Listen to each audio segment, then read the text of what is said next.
Hello, my little honeys. Welcome back to my channel. We are gonna chat a little bit. If you do not have an agent, what can you be doing? Can you still be acting? Can you still get auditions? And can you even be in this industry? So let's get into it. First thing is, yes, you can definitely 1000% still act and be in the industry without an agent. There's numerous of things that you can still do without having an actual agent represent you and put yourself out there. Now, when you're non-union, your world is a lot bigger in order to do these things. I say this because in the non-union world, you can create your own stuff. You don't have to follow the union rules. You don't have to have like union permits or anything. Literally, you can just create your own thing without all these rules and just do it. And there's a lot more openness to it. You can apply yourself to as many non-union jobs as you want. You can go on Casting Workbook. You can find jobs on eBoss Canada. You can find jobs in Facebook groups. If you just type in like Toronto auditions for non-union actors, there's people constantly doing shorts, doing like indie films, mini features, student films. There's so many things that you can do and you can apply yourself to these auditions and you do not need an agent at all whatsoever. You want to always make sure that you are being safe. If something feels off or weird and they're asking you for very strange things, and obviously don't ever go to someone's house to meet, definitely flag it, report it, but literally 99% of the time, these things are always great and it's good for you to build your resume and build your stuff and kind of get yourself out there. Now, if you're union or apprentice and you're just in general part of the union and you don't have an agent, do not freak out. That was me once. Yeah, I think 3 agents ago, I parted with my agent. I was union and I obviously can't do anything non-union because I'm part of the union. But if you go on Casting Workbook, for example, and you find a job that is union and you're able to put yourself out there for it and it allows you, then you can apply for that job as well.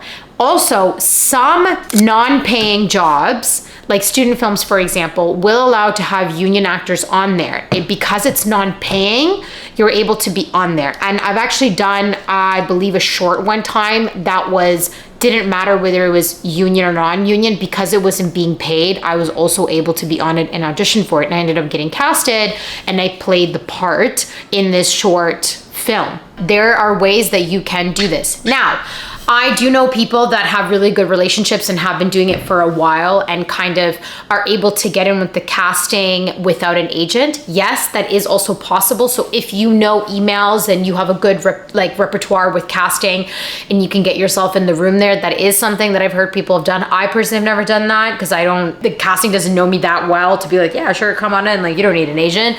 So don't quote me on that, but I've heard it down the grapevine. But what you can also do is that you can go on the websites of different casting directors in the city, and they like to post what they're casting on their website as well. And you can kind of go down the list and see if you qualify for anything that is union and is in your age range, your like character and who you are, and that you can apply yourself for it. Another thing I would do is talk to your mentor, talk to your coach that you're with, and ask them for some advice of anything that's going around. In class especially, you're gonna meet a lot of people who are gonna be creating their own projects, and you wanna be a part of them as well, so you can put your word out there that you are a union actor or non-union, whatever it is, and you're looking to kind of audition for things. You can post this on your social media. You can spread the word around in your class. You can also talk to your mentor, like I said, and just ask them like if they've heard of anything, if they know of anything.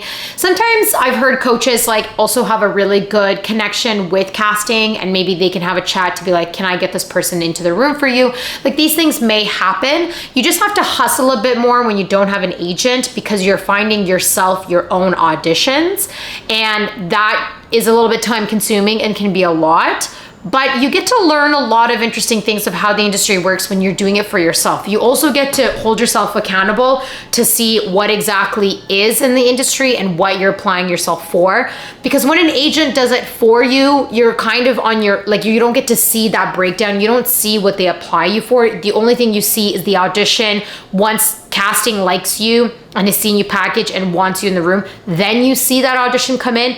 But otherwise, you don't see on a day-to-day basis all the auditions they apply you for, whether you get them or not. The last thing that is super amazing if you don't have an agent, guys, when you don't have an agent, you're free, truly. Like, you can do whatever you want. You can go anywhere you want. If you want to go on a vacation, like, it's because you're kind of creating your own schedule and creating what you audition for or not.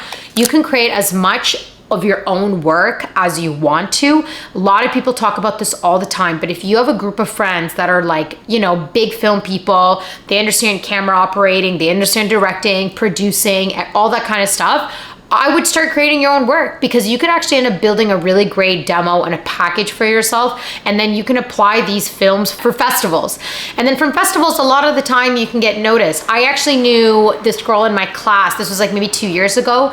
She moved here from Vancouver, and I remember she told me this, that she couldn't find an agent, and she was a great actress. Like, she literally had a solid package. She had the headshots, the demo, like, she had it all. And she said, I just started doing a bunch of indie feature films. I would find them myself online. I would go to these auditions, I would audition. She booked one of them, and then it ended up getting into TIFF. And from TIFF, an agent came to see this movie, saw her, and reached out to her asking if she had representation, because if not, they wanted to represent her. And it ended up being, I think, one of the top agents in the city. And now she's represented by them. It was pretty crazy that she told me this story, because I was like, so these things really do happen. Like, it all about is the timing and how it works. And if you're in the right place, right time, and if you're just on the right path in that moment, then it will align for you. So you creating your own work can really actually hone in on something really cool, where you don't even end up finding the agent. The agent ends up finding you, which is awesome, because they saw you and they loved what they saw, and they want you on there and kind of getting yourself to there. If you are freaking out that you are not able to get an agent and you are unable to get yourself in there, I would sit back and take a look at what is it that you are unable to get yourself an agent. Is it maybe you need new headshots? Maybe they're not updated. Maybe they're not high quality. And I say this because I have seen sometimes beginners will ask me about their headshots and they'll send them to me. And sometimes the headshots that they send me, they almost look like they're done on an iPhone camera. And these are not going to work. An agent's not going to want them, because they're not representing you very well. You do want professional headshots. Maybe your demo isn't updated well, or maybe you just did a half-assed demo and it's not your best work.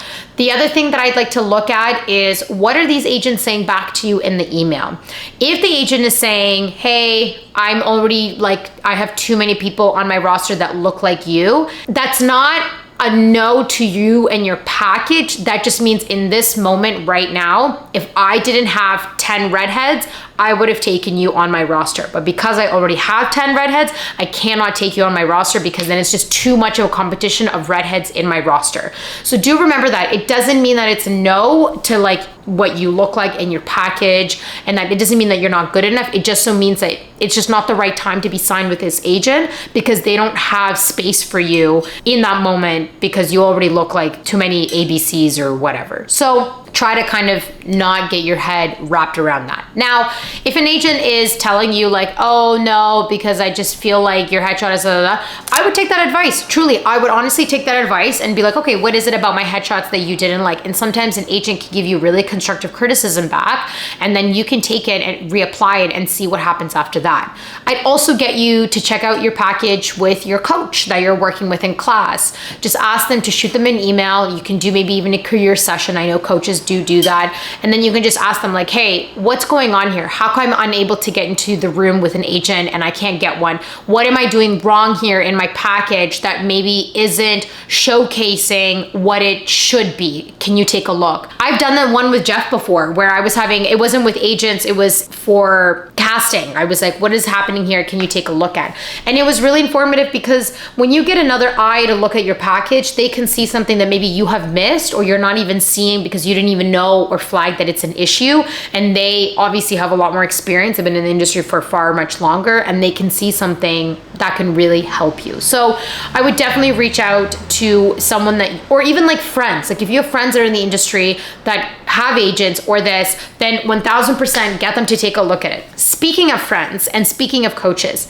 if you know people that have agents, you can reach out to them and ask them if you can use them as a reference to get into the room. I have noticed, which I'm not a big fan of, but it seems that to get an agent, it's like you got to know somebody that knows somebody that knows somebody. I'm not saying that this is the situation all the time. It's not, but I find that our industry has moved into that where it's like if you know someone that knows someone that knows someone that knows the agent, then maybe they're gonna open up the email and look. I hate that. Truly, I'm so not about that because it's like sometimes like there's people that know someone but they're not that good and they can't really help you. But then there's people with amazing talent, amazing looks, and have it all and can't even get in the room because they don't know anybody. So that's something that I have a big frustration with, but that's a topic for another video. It's like, we're not getting into that, but ask your friends nicely and professionally, obviously, if they're okay with this,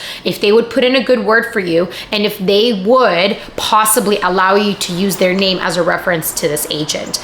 Coaches are also a really great way to do it. My current agent that I got a few months ago, I got them because I actually put in a good, I asked Jeff if he could put in a good word for me, and he did. And that got me into the room with this agent, and I ended up having a really great session, and we signed after the first meeting that we had. So these things can happen if your coach is willing to help you, and if they know, obviously they don't want to lie or anything like that, but if your coach and friends are willing to do it, I would take that and I would run with it, and I would literally attach it in the subject line, and then make sure you make a note of it in the email body as well. Honeys, please don't worry if you're unable to get an agent, especially right now. This industry is in a very, very weird spot. The summer was supposed to be like a big comeback summer with a shit ton of productions and auditions. And it seems like that's not the necessarily case that has happened. I know some people have gotten a bit more auditions than others. I've gotten a bit less. But from what I understand, I think people are still trying to get out of the strikes that we just had, and they're just trying to figure out what to do and where to go. And I think agents are afraid to take people on because they don't have the space, because they already have a bunch of actors that are not necessarily auditioning or getting in the room as is.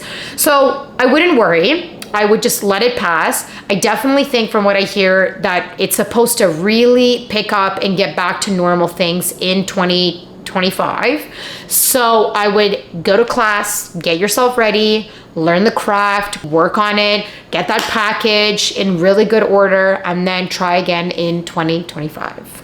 I love you, honeys. I am going on a fun little dinner date with Makita tonight. I'm excited, and I'm gonna see you all next Friday. Bye, honeys.